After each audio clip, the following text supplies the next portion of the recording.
Ciao, and welcome to What's Cooking Ari in week 32 of The Sweetest Kind of Death. This week, the illusion of business without community. The office condo turned showroom didn't look like much from the outside, but on the inside, it was buzzing with possibility. Linens ironed by hand and stacked neatly on the shelvings. Chairs set up and stacked all around the showroom with different designs and different setups. Tables set up with different colors and schemes, and glassware and flatware all polished late into the night. Persiano was no longer theory, it was action. The first events felt like miracles for us, not because we didn't know what we were doing and not because the checks were large. It was that people trusted us, families, couples, companies. They invited us into their most intimate chapters of their lives. Weddings, anniversaries, birthday parties, corporate milestones. We weren't just delivering rentals. We were carrying their hopes of their plans and keeping a promise to fulfill. Now, there's gratitude in all of what we've been doing, for me and for them. Remember why vegan called me the first place? It was gratitude. That night at my wedding, tipsy on tequila, thanks to my buddy Ali, I had thanked his entire team, every member, every hand. It had embarrassed my wife to death, but it planted a seed in his mind. That same spirit of gratitude became Persiano's foundation. Clients weren't just invoices to us, they were relationships worth building. And relationships are sticky for good or for bad. They talk, they refer, they return. Our best marketing wasn't a website, it was word of mouth, born from gratitude, nurtured by trust. I'm going to tell you a little story about our first party. I still remember it. I put out a Craigslist ad, a click and a simple call, and the party was worth $15,000. Vegan was blown away. Wow, your first order, you're able to talk to somebody and they're willing to spend all this money with you.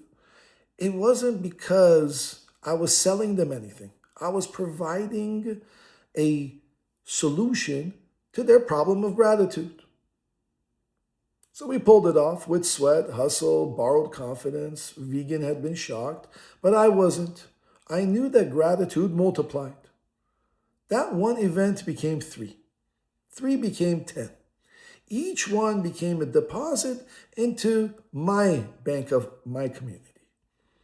And that's where the transformation started to slowly show itself.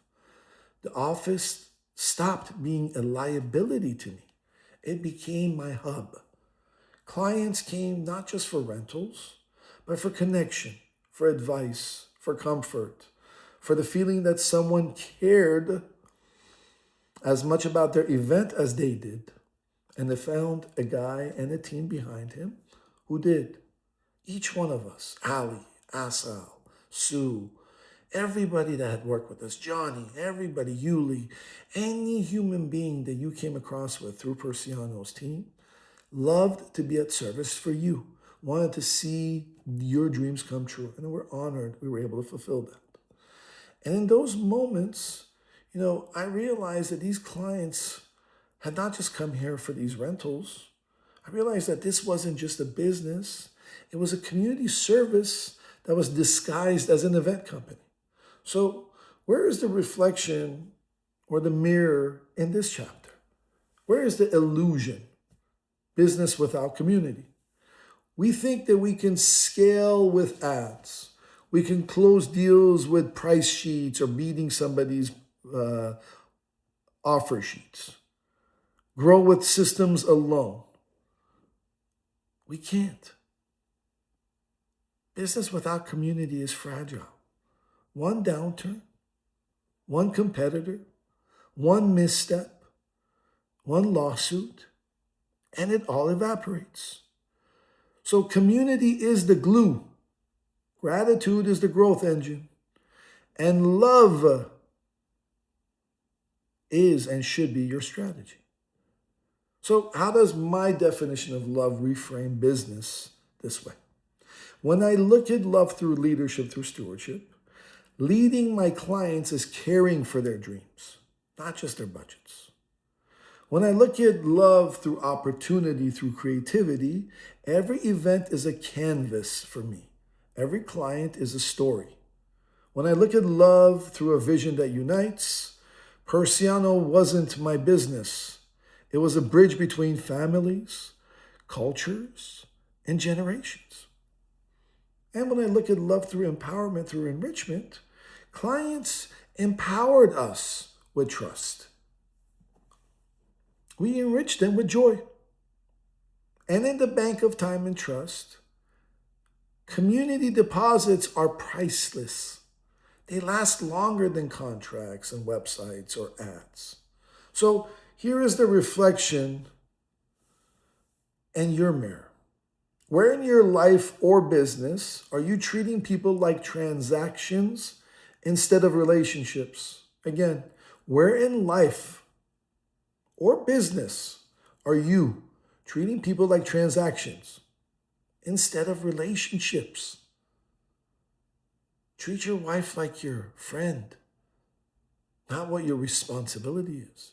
Treat your husband like your friend. Treat your sister like your friend.